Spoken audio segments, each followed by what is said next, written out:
And, going from one life or death situation to another, what's astounding to me, you have 17 people were killed less than 2 months ago.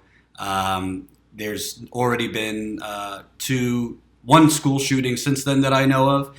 The YouTube shooting since then. What's interesting that the media hasn't been reporting in both of those subsequent shootings, both in Maryland and the YouTube shooting, there was handguns used. In Maryland, unfortunately, one person did die, but it was a school and it was a handgun. At the YouTube shooting, the shooter died. Nobody else died, and that was a handgun. The governor of Florida, who I think the secret's out, is going to be running for Senate there, Rick Scott, has, let's call it what it is, he's bent over for the NRA. He is now doing, some mealy-mouth reforms before his Senate run, but he has passed more pro-gun legislation in Florida than any other governor, if I'm right. Can you kind of talk about, to me, it looked like Florida could be the breaking point. You had this great March for Lives, but now it's quieting down again. NRA donations has, I think, doubled since Parkland. What do you think? Is this a turning point, or is there a lot more work to do? I think both. I do think it is a bit of a turning point. And it's a turning point because this young generation that had been referred to as the school shooting generation have finally gotten very active, and I don't think just here in Florida, but around the country. But they're up against incredibly vested, entrenched interests. The gun lobby through the National Rifle Association has undue influence, not just in the U.S. Congress, but in these state legislatures all over the country. Certainly, we need sensible gun safety legislation.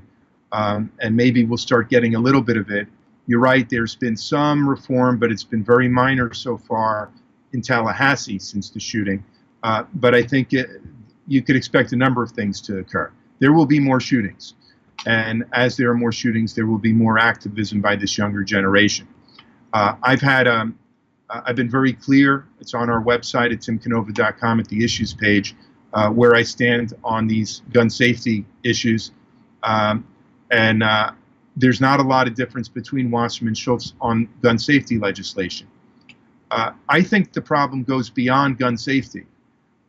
You can have certain societies where there's a lot of gun ownership, but there's not these kinds of regular shootings every day, whether shootings in the street or in schools or in workplaces. I do think we have a mental health crisis in this country. That's not to say that the answer is just, let's simply try to be taking guns away from people who have mental health issues, and we will define that very broadly. That glorifies violence from a very young age. It's a society where men, boys, teens are told that they should keep their feelings locked inside. If they are angry or sad or depressed, they should not be sharing those feelings with anyone. It comes out eventually in the form of anger and violence. I've spoken to mental health professionals in the schools, K-12, the American Guidance Counselor Association recommends one guidance counselor for every 250 students in our K-12 schools. The guidance counselor who was briefing me on this was the only guidance counselor in a school with 370 students. Completely overworked. We need to have, if they're recommending one for every 250, we should be trying to have one guidance counselor for every 100 students and one mental health therapist on site for every couple of hundred students as well. We need more mentoring. We need more male teachers at a lot of these schools. We need more teachers in general. They need to be more highly paid.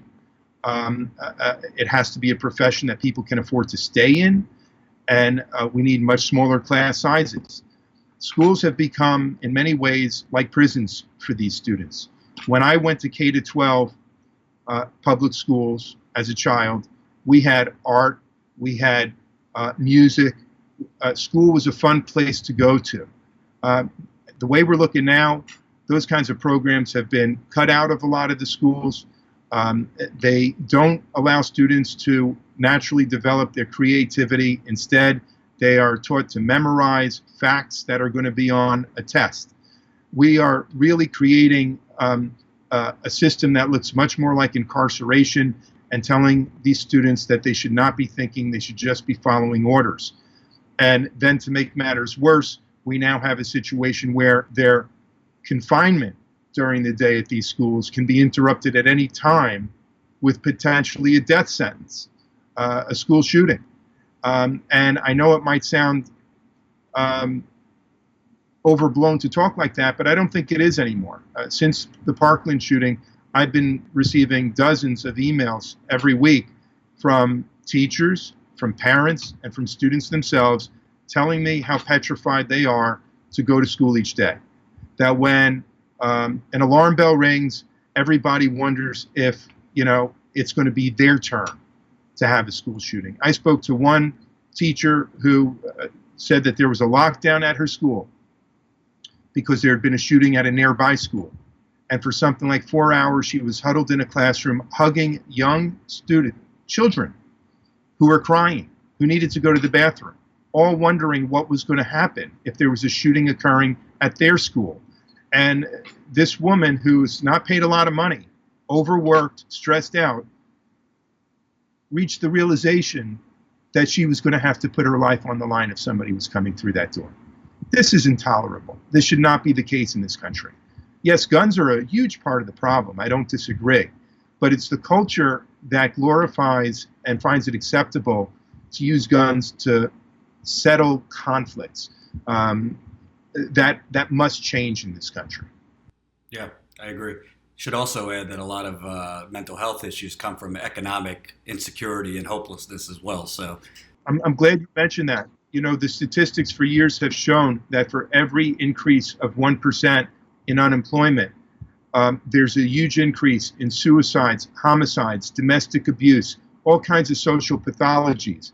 Well, if our way of dealing with it is to simply redefine what it means to be unemployed so that we throw off the unemployment rolls tens of millions of discouraged workers, tens of millions of people who work part-time so they're not unemployed, that's not changing the problem. That's just masking it.